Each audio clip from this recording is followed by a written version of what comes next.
Inaabangan na raw ng maraming Manilenyo ang pag-upo sa City Hall ni Mayor-elect Joseph Estrada.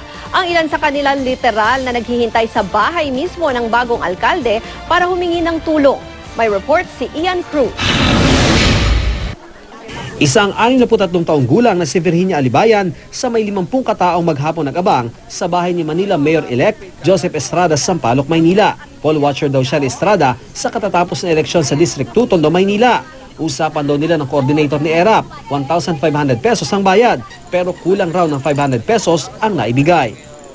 Nandun na talaga yun. Binayaran na ni ERAP sa mga staff niya, pero sa amin wala pa nakakarating na 500. Pinababalik-balik kami, napapagod na nga kami. Si ERAP hindi muna humarap para magbigay ng pahayag.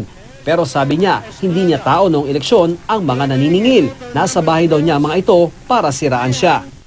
Yung mga pakawala yan ng mga kalanggang, hindi ako tinipigilan. Pero hindi lahat paniningil ang pakay. Ang iba, nagpunta para humingi ng tulong. Ang 72 taong gulang na si Lola Beth, nagbabaka sakali. Gusto niyo ba hingi ng balato? Parang ganon. Ganun na nga. Diretso. Oo. Magkano po hinihingi niyo sa kanya? Hindi kami magbibigay ng halaga, siyang nakakaintindi nung.